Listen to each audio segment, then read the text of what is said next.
আসসালামু আলাইকুম। সংবাদে আপনাদের সবাইকে স্বাগত জানাচ্ছি। আমি ফিরোজ তোহা। শুরুতেই আরবে কেবলস সংবাদ শিরোনাম জানিয়ে দেব এই মুহূর্তে হাতে পাওয়া সর্বশেষ গুরুত্বপূর্ণ আপডেট বাংলা সংবাদ। শুরুতেই থাকছে গ্লোবাল ডিফেন্স কর্পের প্রতিবেদন প্রকাশ করেছে বাংলাদেশের একটি জনপ্রিয় দৈনিক পত্রিকা দৈনিক জনকণ্ঠ।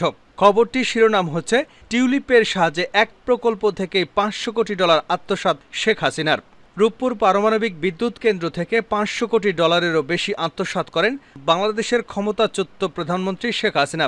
গ্লোবাল ডিফেন্স কর্পের প্রতিবেদনে উঠে এসেছে এমন চাঞ্চল্যকর তথ্য। জানা যায়, মালয়েশিয়ার একটি ব্যাংকের মাধ্যমে তাকে অর্থ আত্মসাতের সুযোগ করে দেয় প্রকল্প বাস্তবায়নকারী সংস্থা রোসাট্রম, যাতে মধ্যস্থতা করেন তার ভাগ্নি টিউলিপ সিদ্দিকী। প্রিয় দর্শক, আপনারা জানেন, প্রবল ছাত্র আন্দোলনের মুখে দেশ ছেড়ে পালিয়ে গেছেন সাবেক প্রধানমন্ত্রী শেখ হাসিনা। তাকে বিভিন্ন উপাধিতে ভূষিত করা হয়েছিল। কখনো বলা হয়েছে মাদার অফ হিউম্যানিটি, কখনো বা অন্য কোনো বিশেষণে বিশেষায়িত করা হয়েছে তাকে। সেই মাদার অফ হিউম্যানিটি নামে এমন একটি প্রতিবেদন হাতে এসেছে। এ বিষয়ে একটি বিস্তারিত আলোচনা থাকছে। প্রিয় দর্শক, ভিডিওটি না টেনে দেখতে থাকুন। এবারে জানাবো আসাদুজ্জামান ও হারুনের অবৈধ সম্পদের তদন্তে দুদক। সাবেক ডিএমপি কমিশনার আসাদুজ্জামান মিয়া ও অতিরিক্ত কমিশনার হারুনা রশিদের অবৈধ সম্পদ অর্জনের অভিযোগ তদন্ত শুরু করেছে দুর্নীতি দমন কমিশন। জানাবো ইচ্ছাকৃত ভুল করলেই ব্যবস্থা, কর্মকর্তাদের স্বরাষ্ট্র উপদেষ্টার হুঁশিয়ারি। কর্মকর্তাদের আইন মেনে পেশাদারিত্বের সঙ্গে কাজ করবার আহ্বান জানিয়েছেন নবনিযুক্ত স্বরাষ্ট্র ও কৃষি উপদেষ্টা লেফটেন্যান্ট জেনারেল অবসরপ্রাপ্ত মোহাম্মদ জাহাঙ্গীর আলম চৌধুরী। এবারে থাকছে অন্তত 5 ক্ষেত্রে সংস্কারের পর হবে নির্বাচন। অন্তর্বর্তী সরকার একটি নিরপেক্ষ, সুষ্ঠু এবং অংশগ্রহণমূলক নির্বাচন করবে। তবে এই নির্বাচন অনুষ্ঠিত হবে নির্বাচন কমিশন, বিচার বিভাগ, বেসামরিক প্রশাসন, নিরাপত্তা সংস্থা ও গণমাধ্যম সহ বিভিন্ন ক্ষেত্রের সংস্কারের পরে। সরকারের প্রধান উপদেষ্টা ডক্টর মোহাম্মদ ইউনূস রোববার ঢাকায় বিদেশি কূটনীতিকদের উদ্দেশ্যে দেওয়া এক বক্তৃতায় এসব কথা বলেন। এদিকে ছাত্রদের তোপের মুখে কার্যালয় ছাড়লেন ঝিনাইদহের জেলা প্রশাসক। বৈষম্য বিরোধী ছাত্র আন্দোলন সহ বিভিন্ন ছাত্র সংগঠনের আন্দোলনে তোপের মুখে ছুটি নিয়ে কার্যালয় ছাড়েন ঝিনাইদহের জেলা প্রশাসক এস.এম. রফিকুল ইসলাম। এবং সর্বশেষ জানাবো আন্তর্জাতিক সংবাদ। নেতানিয়াহুর বাসভবনে হিজবুল্লাহ ড্রোন, আতঙ্কে ইহুদিবাদে ইসরায়েল। দখলদার যুদ্ধবাজ প্রধানমন্ত্রী বেঞ্জামিন নেতানিয়াহুর ব্যক্তিগত বাসভবনে হিজবুল্লাহর একটি ড্রোন পুনরুদ্ধারী ড্রোন প্রবেশ করেছে বলে জানিয়েছে ইসরায়েলি মিডিয়া। আর এতেই নেতানিয়াহুর মাথা খারাপ হয়ে গেছে। হিজবুল্লাহ ড্রোন কিভাবে ইরানে ঢুকে পড়ল, তাও আবার বেঞ্জামিন নেতানিয়াহুর বাসার ভেতরে। এ নিয়ে তুমুল হইচই পড়ে গেছে পুরো ইসরায়েল জুড়ে। এতক্ষণ শিরোনাম শুনছিলেন, এবার বিস্তারিত। প্রিয় দর্শক, আপনি যদি এই চ্যানেলে নতুন হয়ে থাকেন, ভিডিওটি দেখতে দেখতে চ্যানেলটি সাবস্ক্রাইব করে আমাদের সঙ্গেই থাকুন। আর এই ভিডিও সম্পর্কে আপনি আপনার মূল্যবান মতামতটি কমেন্ট বক্সে জানিয়ে দিন। আর হ্যাঁ প্রিয় দর্শক, জানিয়ে দিন ভিডিওটি কোথা থেকে দেখছেন। টিউলিপ সিদ্দিকের সাহায্যে এক প্রকল্প থেকেই $500 কোটি আত্মসাৎ শেখ হাসিনার। রূপপুর পারমাণবিক বিদ্যুৎ কেন্দ্র থেকে $500 কোটিরও বেশি আত্মসাৎ করেন বাংলাদেশের ক্ষমতাচ্যুত প্রধানমন্ত্রী শেখ হাসিনা। গ্লোবাল ডিফেন্স কর্পের প্রতিবেদনে উঠে এসেছে এমন চাঞ্চল্যকর তথ্য। তারা জানায়, মালয়েশিয়ার একটি ব্যাংকের মাধ্যমে তাকে অর্থ আত্মসাতের সুযোগ করে দেয় প্রকল্প বাস্তবায়নকারী সংস্থা রোসাট্রম, যাতে মধ্যস্থতা করেন ভাগ্নি টিউলিপ সিদ্দিক। দেশের সবচেয়ে বড় ও ব্যয়বহুল প্রকল্প রূপপুরের পারমাণবিক বিদ্যুৎ কেন্দ্র। আশা করা হচ্ছে এটি পুরোপুরি বাস্তবায়নের পর 20% বিদ্যুতের চাহিদা পূরণ করবে। সম্প্রতি এ বিষয়ে নিজস্ব অনুসন্ধানের ভিত্তিতে প্রতিবেদন প্রকাশ করেছে গ্লোবাল ডিফেন্স কর্পোরেশনের একটি পোর্টাল। এতে বলা হয়েছে, রাশিয়ার সহযোগিতায় বিদ্যুৎ কেন্দ্রটি নির্মাণ খরচ ধরা হয় $1265 কোটি, প্রয়োজনের তুলনায় যা অনেক বেশি, যাতে মালয়েশিয়ার এক ব্যাংকের মাধ্যমে শেখ হাসিনাকে এই বাজেট থেকে $500 কোটি আত্মসাতের সুযোগ করে দেয় প্রকল্প বাস্তবায়নকারী সংস্থা রোসাট্রম।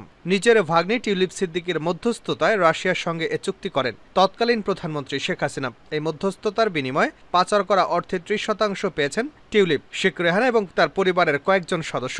2013 সালে রাশিয়ার প্রেসিডেন্ট পুতিনের সঙ্গে শেখ হাসিনার সাক্ষাতের সময় সঙ্গী হয়েছিলেন টিউলিপ সিদ্দিক। গ্লোবাল ডিফেন্স কর্পের দাবি, সেই সময় ঢাকায় মস্কোর $1 বিলিয়ন অস্ত্র চুক্তির মধ্যস্থতাও করেন তিনি। 2009 সালে প্রচ্ছায়া লিমিটেড নামের একটি ভুয়া কোম্পানি চালু করেন টিউলিপ সিদ্দিক। তার মা শেখ রেহানা এবং চাচা তৎকালীন প্রধানমন্ত্রীর প্রতিরক্ষা উপদেষ্টা তারিক আহমেদ সিদ্দিক। যুক্তরাষ্ট্রীয় জুমানা ইনভেস্টমেন্ট নামে একটি কোম্পানি রয়েছে তাদের।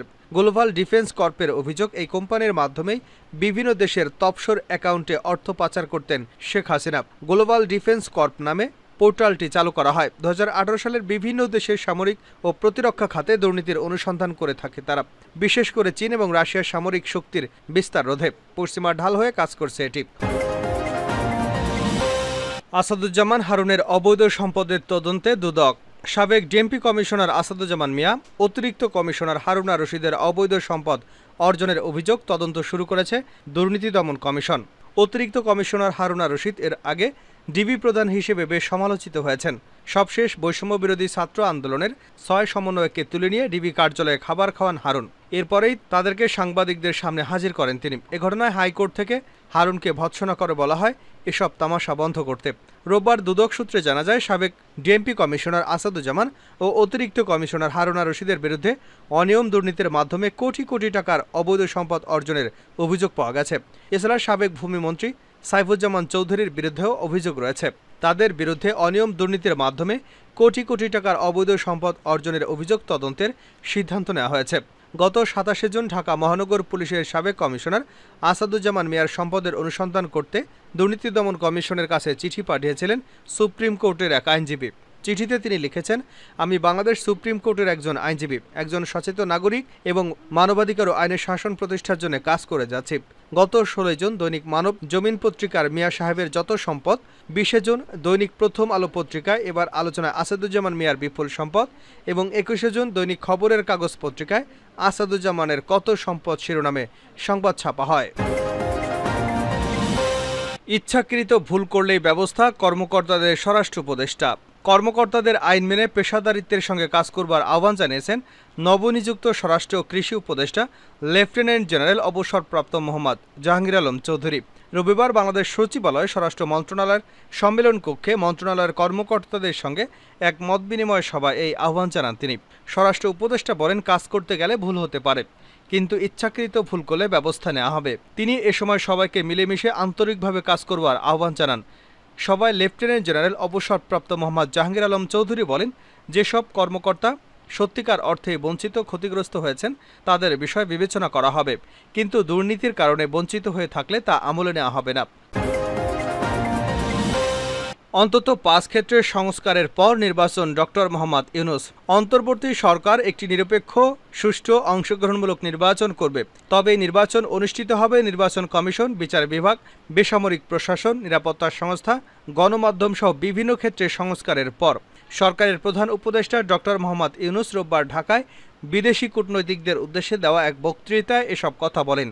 8ই আগস্ট সরকার প্রধানের দায়িত্ব গ্রহণ করবার 10 দিন পর বিভিন্ন দেশ ও আন্তর্জাতিক সংস্থার কূটনৈতিকদের সঙ্গে দেখা সাক্ষাতের জন্য আয়োজন করা হয়। হোটেল ইন্টারকন্টিনেন্টালে আয়োজিত অনুষ্ঠানে প্রায় 50 জন মিশন প্রধান যোগ দেন। সাবেক প্রধানমন্ত্রী শেখ হাসিনার নেতৃত্বে আওয়ামী শাসনের বর্ণনা দিয়ে ডক্টর মোহাম্মদ ইউনূস বলেন, শেখ হাসিনা পালিয়েছেন, তার স্বৈর শাসনে দেশের প্রতিটি প্রতিষ্ঠান ধ্বংস হয়েছে, বিচার বিভাগ ভেঙে পড়েছে, গণতান্ত্রিক সকল অধিকার নিষ্পেষিত হয়েছে, তরুণদের কয়েকটি প্রজন্ম কোনো রকমে ভোটাধিকার চর্চা ছাড়াই বড় হয়েছেন, রাজনৈতিক পৃষ্ঠপোষকতায় ব্যাংকগুলো লুট হয়েছে, ক্ষমতার অপব্যবহার করে রাষ্ট্রের ভাণ্ডার তছরূপ করা হয়েছে। ডক্টর ইউনূস বলেন, বাংলাদেশ একটি ক্রান্তিকাল সময় অতিক্রম করছে, দেশে বিভিন্ন ক্ষেত্রে গভীর সংস্কার করা দরকার। এক্ষেত্রে সরকারকে সহযোগিতার জন্য তিনি আন্তর্জাতিক সম্প্রদায়ের প্রতি অনুরোধ জানান। শেষ করছি আন্তর্জাতিক সংবাদ দিয়ে। নেতানিয়াহুর বাসভবনে হিজবুল্লাহ ড্রোন আতঙ্কে ইসরায়েল। দখলদার ইসরায়েলের যুদ্ধবাজ প্রধানমন্ত্রী বেঞ্জামিন নেতানিয়াহুর ব্যক্তিগত বাসভবনে হিজবুল্লাহর একটি ড্রোন, পুনরুদ্ধারকারী ড্রোন প্রবেশ করেছে বলে জানিয়েছে ইসরায়েলি মিডিয়া।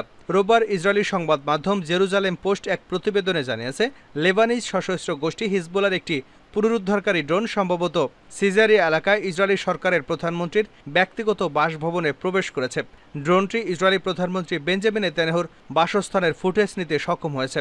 পাশাপাশি বিষয়টি ইসরায়েলি কর্মকর্তাদের মধ্যে আতঙ্ক ও ভীতির জন্ম দিয়েছে বলেও প্রতিবেদনে উল্লেখ করা হয়েছে। ইসরায়েলি সংবাদ মাধ্যমটির প্রতিবেদনে আরও বলা হয়েছে, ঘটনাস্থলে ইসরায়েলি যোদ্ধাদের পাঠানো হয়েছে, তবে তারা ড্রোনটির সঠিক অবস্থান নিশ্চিত করতে ব্যর্থ হয়েছে।